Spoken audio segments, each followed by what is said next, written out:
ভারতের পশ্চিমবঙ্গ রাজ্যের একটি কোম্পানির সঙ্গে 2 কোটি 10 লাখ মার্কিন ডলার মূল্যের এক চুক্তি বাতিল করেছে বাংলাদেশ।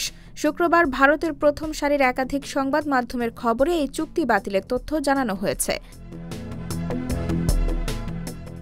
দেশটির সংবাদ মাধ্যম বলছে, চুক্তির আওতায় কলকাতা ভিত্তিক ওই প্রতিরক্ষা কোম্পানির কাছ থেকে নৌবাহিনীর জন্য 2 কোটি 10 লাখ ডলারের অর্থাৎ প্রায় 180 কোটি রুপির টাগ বোট কেনার কথা ছিল বাংলাদেশের।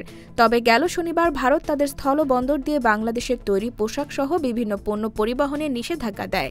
এরপরই বাংলাদেশের পক্ষ থেকে নৌবাহিনীর টাগ বোট কেনার ক্রয়াদেশ বাতিলের সিদ্ধান্ত আসলো বলে জানিয়েছে ভারতীয় গণমাধ্যম।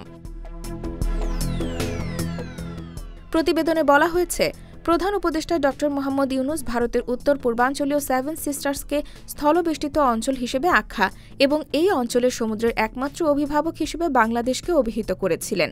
একই সঙ্গে চীনকে এই অঞ্চল ব্যবহার করে ব্যবসা সম্প্রসারণের প্রস্তাব দেওয়ায় ভারত সরকার তাদের স্থলবন্দর দিয়ে বাংলাদেশের পণ্য পরিবহনে নিষেধাজ্ঞা দিয়েছে।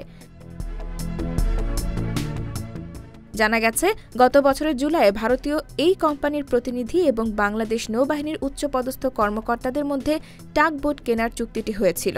2023 সালে ঢাকা ও নয়াদিল্লির প্রতিরক্ষা খাতে 500 মিলিয়ন ডলারের ঋণ সহায়তা চুক্তি হয়। সেই চুক্তির আওতায় এই টাগ বোটটি ছিল প্রথম বড় কোনো ক্রয়াদেশ। ভারতীয় এই ঋণের মাধ্যমে বাংলাদেশের অন্য আরও অবকাঠামো তৈরির কথা হচ্ছে, যেগুলো সাবেক স্বৈরাচার প্রধানমন্ত্রী শেখ হাসিনার আমলে শুরু হয়।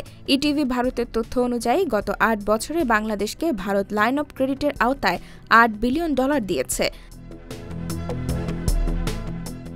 IBTV USA, new York.